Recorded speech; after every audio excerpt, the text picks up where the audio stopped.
Bismillahirrahmanirrahim. Assalamualaikum warahmatullahi wabarakatuh. Selamat sore, Ibu Desi Anggriani, Eskom, MT, MOS, selaku dosen pengampu mata kuliah implementasi dan pengujian perangkat lunak. Puji syukur kehadirat Tuhan Yang Maha Esa atas rahmat dan karunia-Nya, sehingga saya dapat menyelesaikan laporan proyek akhir mata kuliah implementasi dan pengujian perangkat lunak ini dengan baik dan tepat waktu. Laporan ini disusun sebagai bagian dari pemenuhan tugas akhir yang diberikan oleh Ibu Desi Anggriani. Perkenalkan, nama saya Rizky Rianto dengan NIM 105841115822 dari Program Studi Informatika Fakultas Teknik Universitas Muhammadiyah Makassar. Pada kesempatan kali ini, saya akan mempresentasikan hasil pengujian sistem yang telah saya lakukan dengan judul pengujian sistem black box texting pada aplikasi Shopee menggunakan metode equivalence partitioning.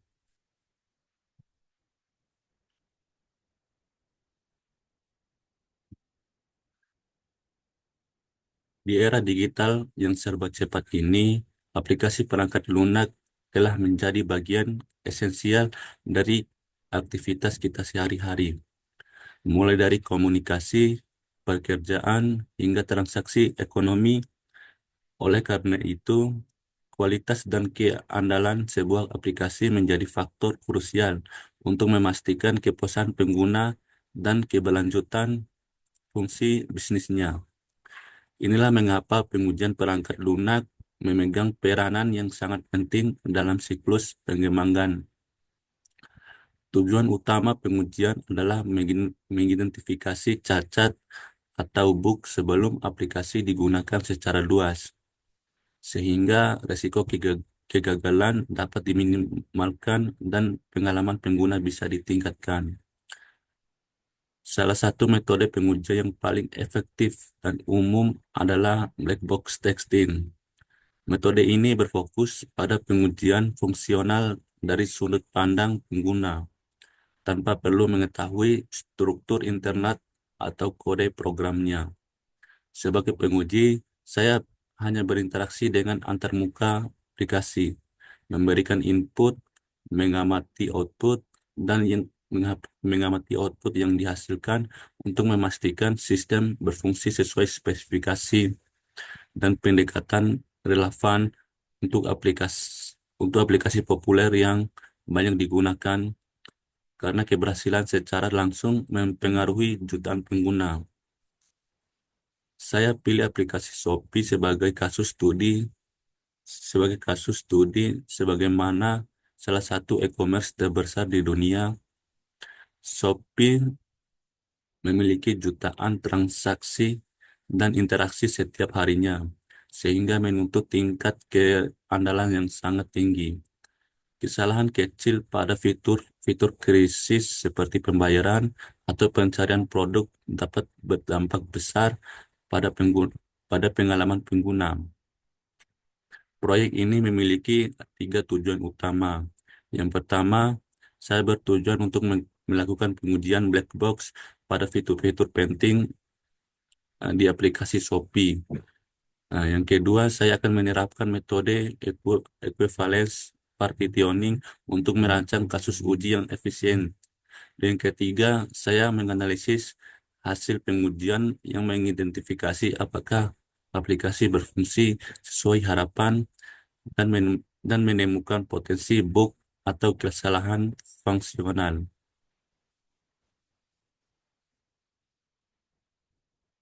Sekarang, mari kita bahas bagaimana pengujian ini dilaksanakan. Proyek ini mengadopsi metodologi black box testing. Ini adalah pendekatan di mana pengujian dilakukan tanpa pengetahuan tentang struktur internal atau kode aplikasi. Fokus utama adalah validasian fungsional, yaitu memastikan sistem menghasilkan output yang benar sesuai input tertentu. Secara spesifik, secara menggunakan metode equivalence partitioning, metode ini sangat cocok untuk menguji fungsi-fungsi yang menerima berbagai rentang input. Cara kerjanya adalah dengan membagi domain input menjadi beberapa kelas equalizations atau partisi, di mana setiap partisi diasumsikan memiliki perilaku yang sama. Dengan begitu, sa- dengan begitu saya hanya perlu menguji satu atau beberapa nilai representatif dari partisi untuk menemukan sebagian besar bug. Sebagai contoh, untuk fitur top up, partisi valid bisa berupa nominal positif di antara batas minimum dan maksimum.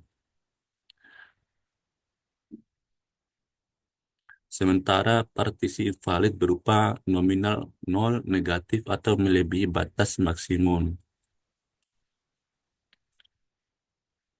Prosedur pengujian dilakukan dengan mengikuti langkah-langkah sistematis. Pertama, saya mengidentifikasi aplikasi dengan fitur akan diuji. Yang kedua, merancang 20 kasus uji untuk Shopee menggunakan metode equivalence partitioning. Setiap kasus uji mencakup ID, input, expand output, actual output, dan status. Ketiga, saya melakukan eksekusi pengujian langsung pada aplikasi. Keempat, saya mengamati dan mencatat output.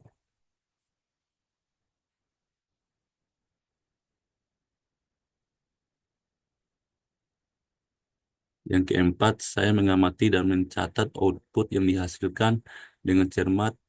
Yang kelima, saya mendokumentasikan hasil dengan mengambil screenshot sebagai bukti visual. Dan terakhir, saya menganalisis hasil dengan membandingkan aktual output dengan expand output.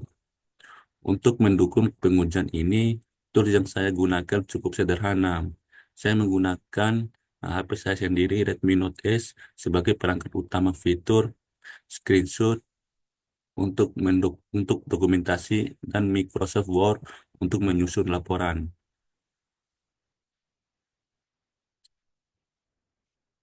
Sekarang kita masuk ke bagian inti dari laporan ini, yaitu pengujian, yaitu hasil pengujian dan pembahasan. Berdasarkan 20 kasus uji yang telah saya lakukan, dapat disimpulkan bahwa secara umum fitur-fitur kunci pada aplikasi Shopee berfungsi dengan sangat baik dan sesuai dengan ekspektasi.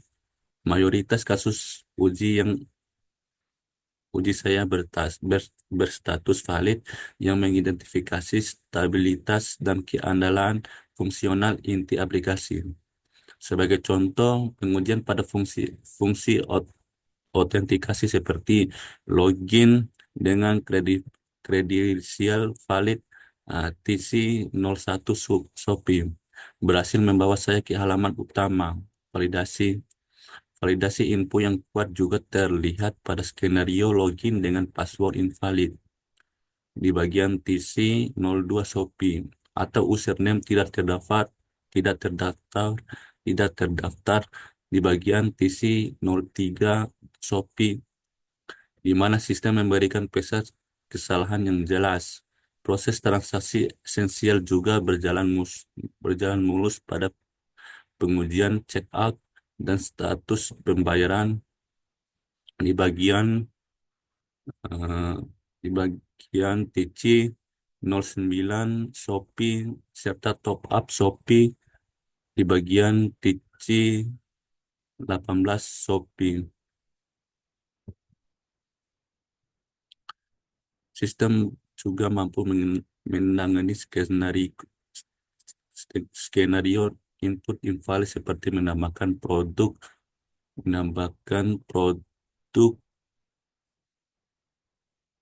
Hmm.